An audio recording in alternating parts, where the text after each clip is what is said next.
los que muestran vuelos de prueba de naves muy distintas a las que el gobierno presenta a la opinión pública. A esto se suman testimonios como los siguientes. Fílmica, que demuestra que hay ovnis en el Área 51. Decenas de investigadores que han llegado hasta Rachel han podido observarlas haciendo evoluciones en el cielo a la altura de Groom Lake. Del magnetismo.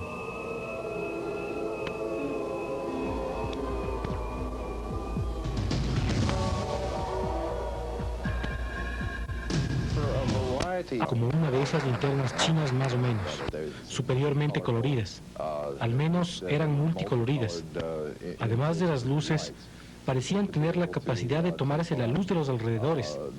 Ellas podían camuflarse de alguna manera en el cielo, absorbiendo la luz azul del cielo y de las nubes.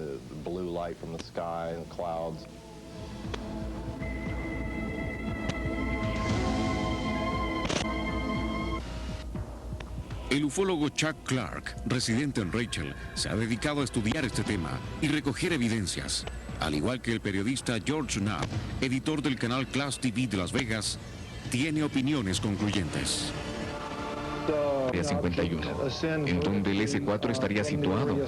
Se situó sin movimiento en el aire por 10 minutos y luego empezó a descender lentamente. Todo esto mientras yo pensé observar una fotoiluminación que había sido lanzada. Puedes escuchar jets en el fondo. Voy a alejarme un poco. Estoy viendo directamente desde el rancho de Steve Madeleines.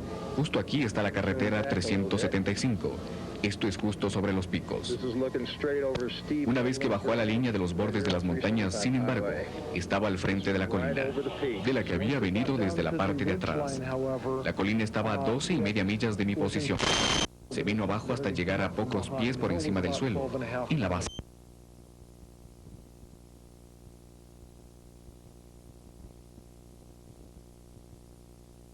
Del Área 51.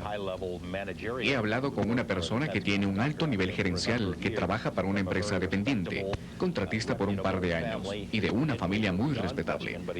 Sus credenciales están fuera de duda.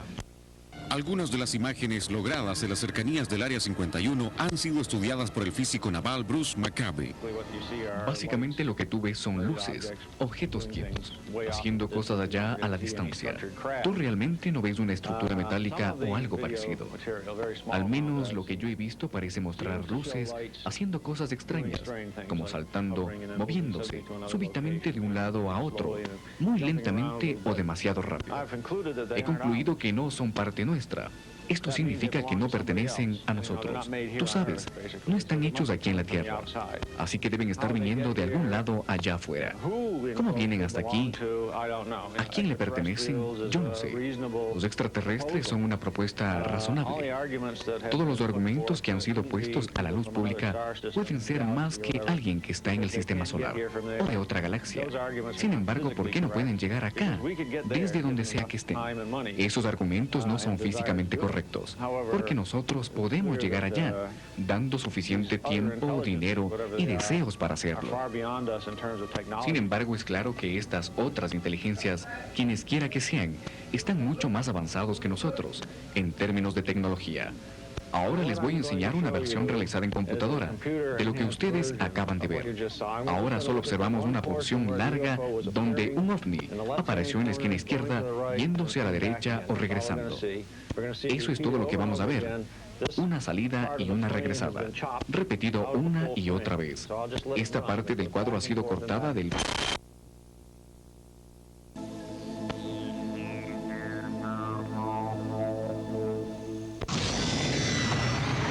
Pero no solo quienes se acercan al Área 51 han podido observar estos objetos. También personas que trabajaron en la base, a pesar de los inhumanos métodos utilizados para hacerlas olvidar sus experiencias, han decidido revelarlo. Estaba parada con un grupo de personas a quien yo conocía y al parecer ellos tampoco se conocían entre sí, así que parecía que todos estábamos muy aislados. Nadie le estaba hablando a nadie, era muy atemorizante, porque lo que estábamos viendo era definitivamente algo altamente clasificado. Había un par de personas que estaban hablando dentro del camión de radar, de quienes yo asumí eran oficiales, pero ninguno tenía puesta ninguna insignia, tampoco tenían puesta ninguna etiqueta con sus nombres. Las maniobras que ejecutaron fueron muy sofisticadas. Entonces concluí de que estaban siendo piloteados por extraterrestres, quienes sabían exactamente qué maniobras se podían realizar.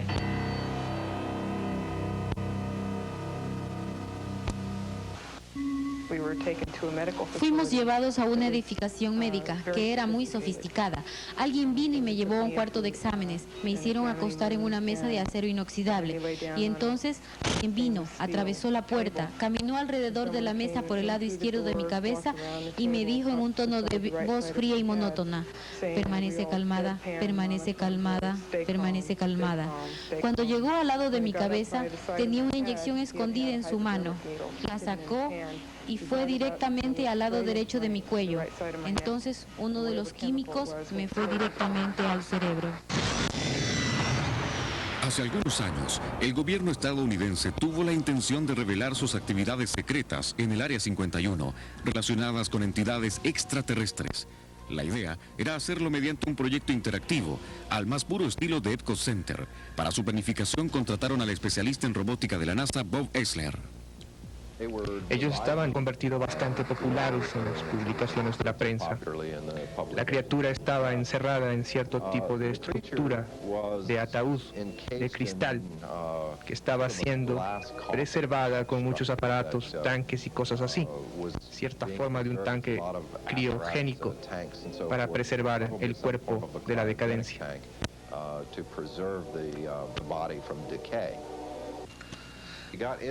Al dirigirnos a esta edificación, descendimos a un área que yo describiría como un área de mezanine, que miraba hacia un cuarto de control. Está dedicado a luchar contra la conspiración del silencio, tiene una interesante opinión al respecto. Estoy muy angustiado.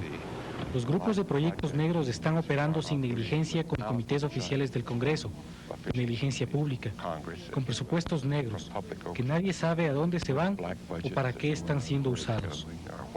Yo encuentro eso bastante angustioso, atemorizante.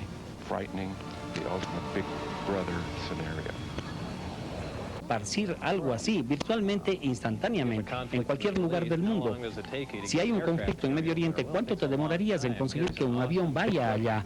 Toma mucho tiempo. Aquí hay un asombroso poder de arma que vuela, que se puede mover instantáneamente. ¿Tú sabes lo que es convertir directamente al enemigo en polvo? Sí, eso es algo como para guardar el secreto a todo precio, porque es algo con lo que tú podrías virtualmente controlar el mundo. La Comunidad Ufológica Mundial recibió con alegría las declaraciones de un científico estadounidense que asegura haber trabajado en el Área 51. A pesar de lo sorprendente de sus afirmaciones, nunca ha habido un desmentido oficial al relato de Robert Lazar. El trabajo que yo hacía básicamente era diseñar nuevamente el sistema de poder y de propulsión. Y yo opté por empezar con el poder, con el reactor que hacía funcionar la nave. Con la autorización que yo tenía, que se conocía como Majestic, solo habían 22 personas. Tenía S4 en esa credencial para trabajar con la nave. El sector en el que Lazar trabajó era conocido como S4 y estaría ubicado en las cercanías del lago Papú, a unas 2 millas de distancia de Groom Lake. Normalmente nosotros íbamos al lado izquierdo de la instalación y entrábamos por la puerta que había allí. Por primera vez, una de las puertas de los hangares, la que estaba al final, estaba abierta. El bus nos llevó allá y paramos dentro del hangar. Y llenando casi todo el espacio dentro del hangar estaba el disco. Parecía algo salido de una película de ciencia ficción. Y paramos, salimos y por primera vez me llevaron dentro por esa puerta. Y mientras caminaba dentro pensaba, bueno, esto es un nuevo aparato, algo avanzado tal vez, en el cual hemos estado trabajando. Y es por esto que la gente sigue viendo platillos voladores en el cielo. Porque es nuestro y lo hemos estado probando y lo hemos tenido por todos estos años. Y cuando caminaba alrededor del aparato y froté mi mano por él, pensé que era de metal, porque estaba frío, así que asumí que era algún tipo de metal y de hecho, por la escotilla que fue removida, había una abertura en la cual había una bandera de los Estados Unidos. como que nosotros lo hubiéramos manufacturado. Me dejaron entrar en la nave en cierta ocasión para ver la posición de los sistemas. Era importante para su operación, así que fui escoltado hacia la nave. Obviamente estaban hechos para ser manejadas por alguien más pequeño que el ser humano. Todo estaba muy comprimido allí adentro. Había un subnivel un poco hundido, una abertura hacia un piso a donde pude meter mi cabeza desde mi torso superior abajo. Pude ver unos amplificadores que guindaban patas arriba. Vi alrededor de la posición de los 3 asientos cerca de 1/3 a 1/4 el tamaño de un asiento normal.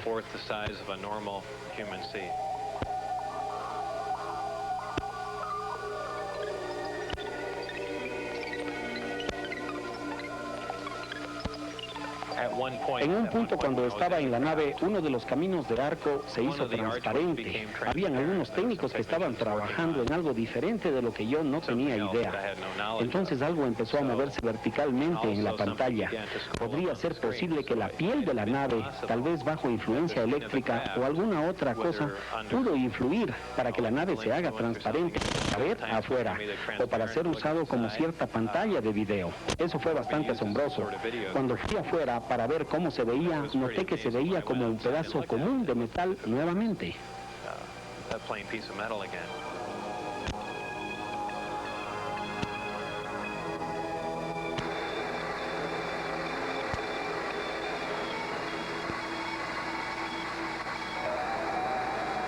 Mucha gente siempre me dice, caramba, debe haber sido excitante estar allí, y yo siempre digo que no lo era. Era una sensación muy siniestra, de verdad, porque yo sé que suena tonto, pero es muy, muy fuera de este mundo allá adentro. Nada tenía un borde filoso, era como si las sillas, los amplificadores que estaban allí, todo como si hubiera sido hecho de cera y calentado por un poco tiempo y luego enfriado. Todo tenía curvas lisas, hasta en donde estaba la silla en el piso, era como si toda la nave hubiera estado moldeada a inyección. 51. Se tomaron la precaución de borrar toda pista de su existencia. ¿Cómo fue posible que más tarde él pudiera escapar a su control? Lazar asegura que en una ocasión lo llevaron a ver una prueba de vuelo de uno de estos misteriosos aparatos.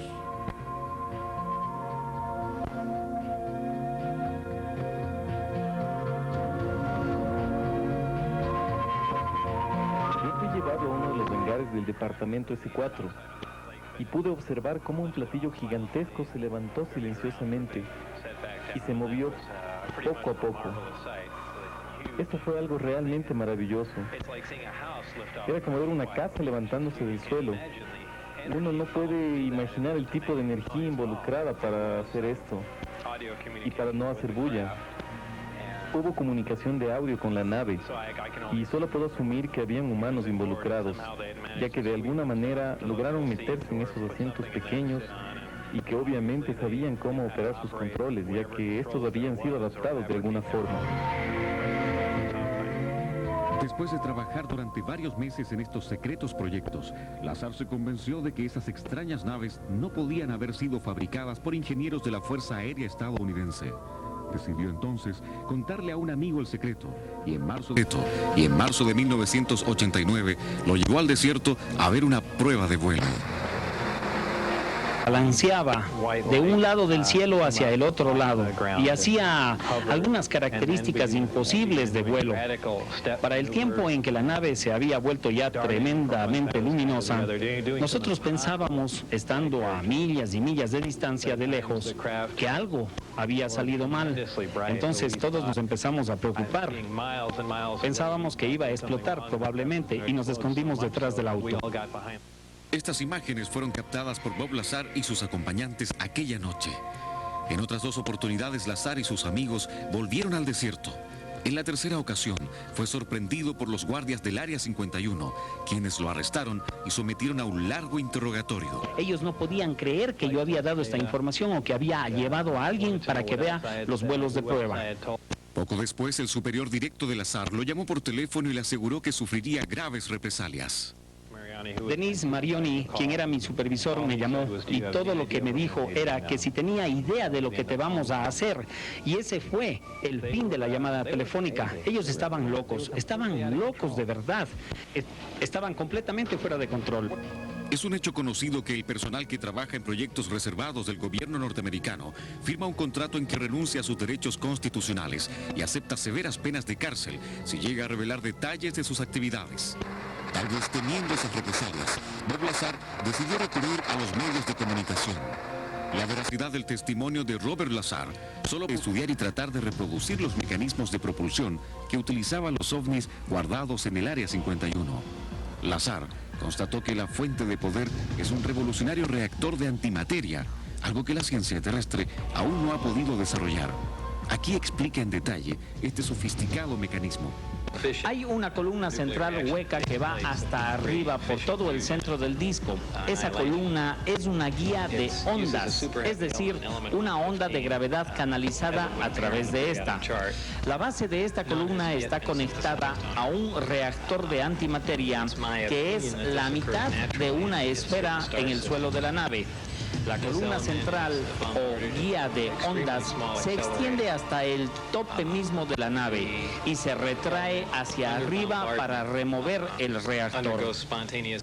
Al parecer, la nave producía un campo de gravedad que los científicos no lograron entender totalmente. Una de las cosas que le estaban enseñando era la física que conectaba todo lo que operaba en la nave. Según Lazar, el elemento que servía de combustible era aún más extraño. En la tabla periódica, este sería el elemento 115. Al bombardearlo con protones, este se convierte en el elemento 116 y entonces libera antimateria. Y esta es reactiva con la materia en lo que se llama una reacción de aniquilación. Aparentemente estas naves tienen un termocaptador que es 100% efectivo y produce un enorme calor que más tarde se convierte en energía eléctrica utilizable. Estas naves usan las ondas de gravedad como nosotros utilizaríamos los microondas. Lo más asombroso es que no hay ningún tipo de conexión física entre los diferentes sistemas de las naves. Es una tecnología totalmente extraña. Según Lazar, en bodegas de alta seguridad se conservan unas 500 libras del elemento 115, disponible para investigaciones altamente secretas que se llevan a cabo en el Área 51 y más específicamente en el departamento S4. Este material es extremadamente pesado y posee un color anaranjado. No puede ser encontrado naturalmente en la Tierra, ni tampoco puede ser sintetizado por el ser humano. Esta fue una de las pistas que lo llevó a pensar que estas naves eran de origen extraterrestre. Lazar es un convencido de que estos seres lograron manipular el tiempo y el espacio gracias a los principios aplicados en el sistema de propulsión de esas naves. Las naves tienen 3 amplificadores gravitacionales en la parte del fondo. Estos amplificadores, asumiendo que están en el espacio, se enfocan hacia el punto en el espacio al que quieren ir. Es decir, no hay un viaje lineal a través del espacio, sino que en realidad la nave dobla o curva el tiempo y el espacio, y luego literalmente es llevada con el punto de espacio que había sido atraído hasta ella, para regresar a su localización original al cesar la atracción. Hay 2 tipos de traslación. En el primer tipo, las naves establecen un balance en el campo gravitacional. Pueden viajar sobre una onda de gravedad, como lo haría un corcho sobre el océano. Es por eso que son muy inestables y las naves pueden ser afectadas por las condiciones atmosféricas y climáticas.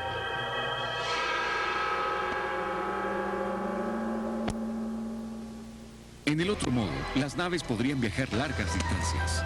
No podrían hacerlo en áreas de grandes campos magnéticos como la Tierra, porque para ello deberían ponerse de lado en el espacio exterior y luego enfocar los amplificadores de gravedad hacia el punto al que necesitan ir para así atraerlo y moverse. Imaginemos que estamos en una nave espacial y que podemos ejercer un tremendo campo gravitacional. Con esta podríamos estar en cualquier punto del espacio, encender los generadores y amplificadores de gravedad y distorsionar al espacio y al tiempo, doblándolo hacia nosotros. Al cortar los sistemas seríamos traídos y regresados junto con el espacio y tiempo que habíamos acercado a nosotros y estaríamos ya a tremenda distancia de donde estábamos originalmente. Pero el tiempo no se habría movido, porque en realidad podría decirse que lo habríamos cortado. Estas explicaciones no han sido confirmadas por el gobierno norteamericano, pero sin duda el testimonio de Bob Lazar es una evidencia de que existe tecnología extraterrestre mucho más avanzada que la nuestra. Además, si lo que dice Lazar es un invento, ¿por qué extrañamente Arnold Lindman, quien fuera director de defensa de la CIA y quien tuvo acceso a todo lo que se hizo en el Área 51, ahora retirado, está al frente de una empresa privada que investiga sobre sistemas gravitacionales y de propulsión? Sospechosamente el mismo método de propulsión de los discos voladores en los que Bob Lazar trabajaba en el Área 51. A pesar de que lentamente se han dado a conocer evidencias sobre el Área 51, Lazar es pesimista y cree que la comunidad científica nunca aceptará lo que ocurre en el Área 51.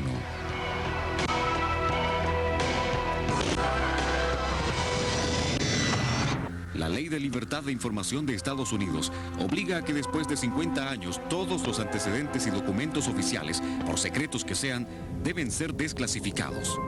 Algunos documentos señalan que después del estrellamiento de una nave en el pueblo de Roswell, en junio de 1947, un extraterrestre sobreviviente identificado como Entidad Biológica Extraterrestre 1, o EB1, fue llevado al Área 51, pero se encontraba en tan malas condiciones de salud, por lo que murió poco después.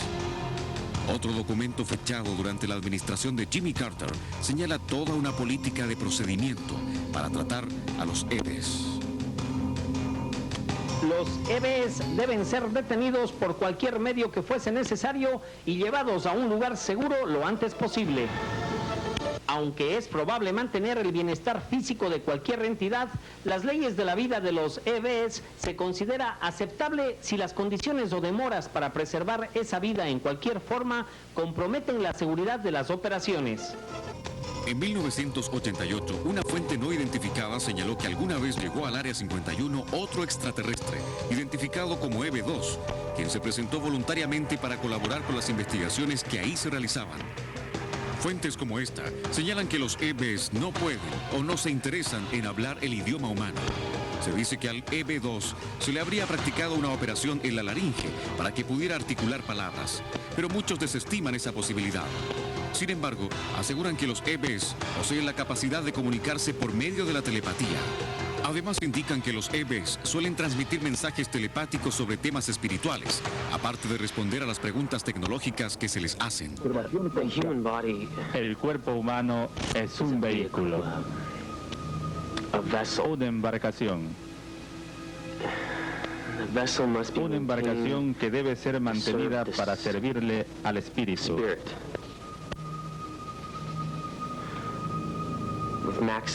A su máxima expresión, pero una embarcación dañada puede ser reemplazada.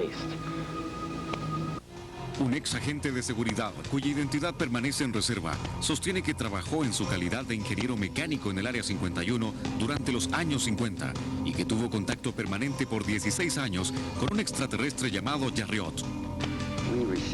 Nosotros recibimos el disco de extraterrestres. Este disco en particular con el que yo tenía que trabajar vino del choque y después fue llevado al sitio de pruebas de Nevada, donde en ese tiempo yo no sabía nada de lo que estaba pasando. Habían 4 sujetos con vida y que se sentían bien. Una de las cosas en las cuales trabajaba era un simulador de vuelo de platillo volador para entrenar a los pilotos a volar este aparato raro, diseñado para enseñar a volar a los humanos, no para enseñar a volar a los extraterrestres.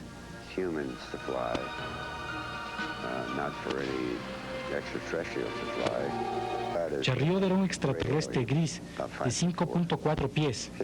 Su rol era el de ser un traductor científico. Eso era todo. Si nosotros queríamos poner algo en algún lugar, él tenía que estar de acuerdo con ello.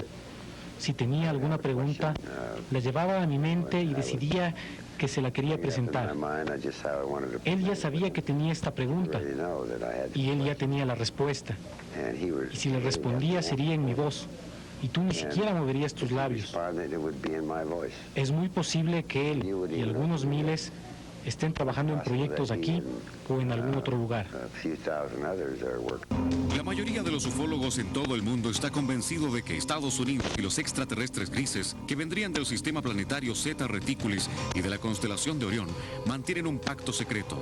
Ellos entregarían algunos detalles sobre su tecnología a cambio de que se les permitiera usar a los humanos como conejillos de indias, con el fin de crear una raza híbrida. De ahí los miles de casos de abducción y secuestro reportados en todo el mundo. Uno de los dos recibió una extraña llamada telefónica.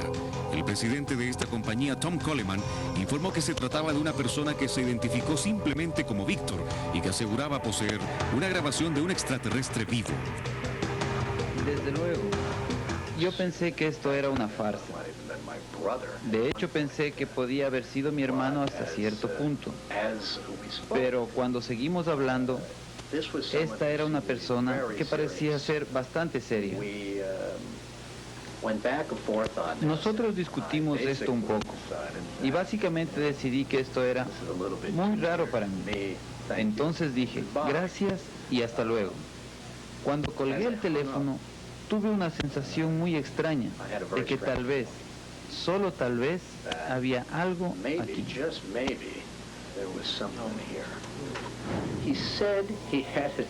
Él dijo que tenía una cinta de un ser espacial, un extraterrestre que estaba cautivo en una instalación militar en Nevada.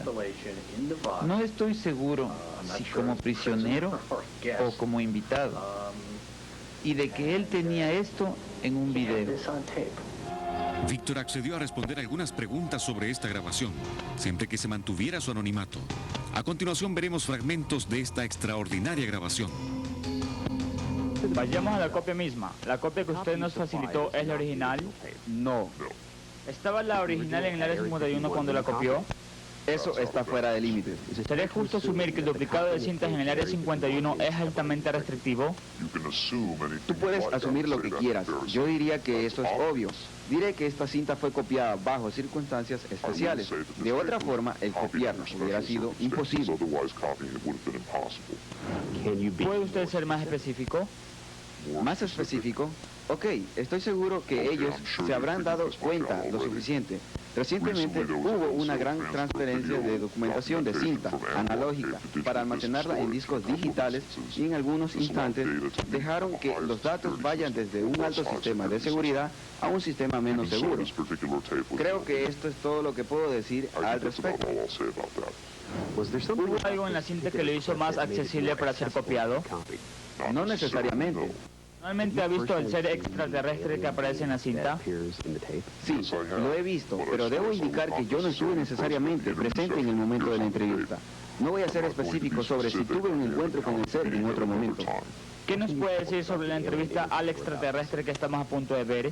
Esta es una reciente o tarde en la serie. Los procesos de entrevistas se han llevado a cabo desde que el ser arribó en 1989, aproximadamente 2 veces al mes.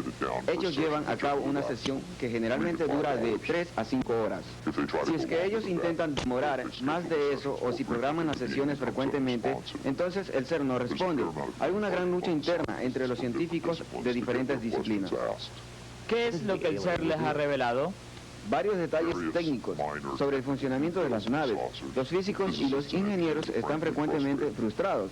Puede ser que el ser esté reteniendo información, posibles conceptos o leyes, porque toda la información tiene que pasar por un canal telepático. Pero también pudiera ser que el volumen de su conocimiento científico sea muy avanzado, como para ser traducido a nuestro primitivo marco conceptual.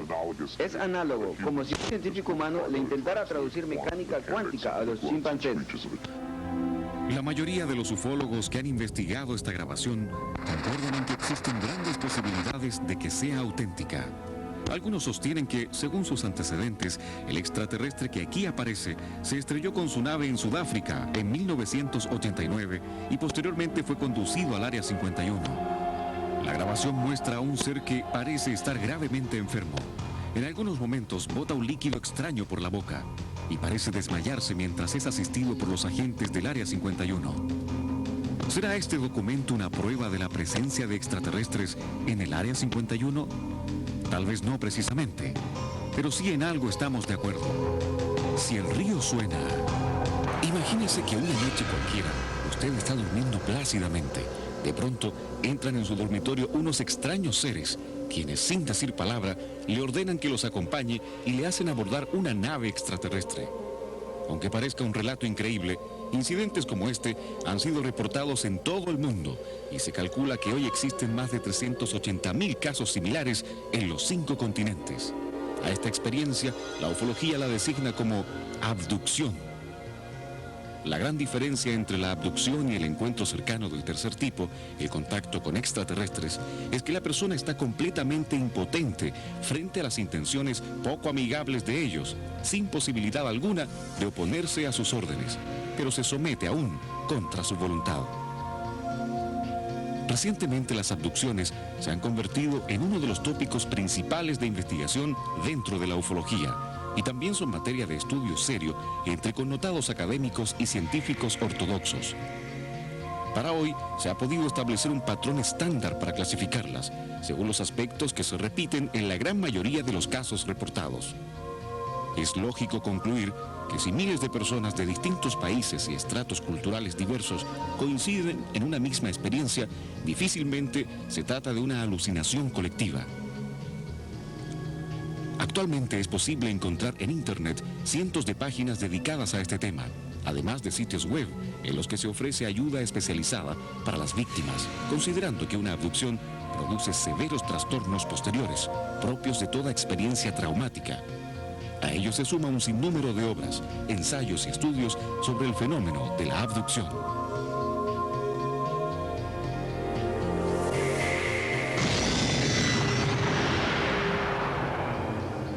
El caso clásico de abducción es el que describimos inicialmente.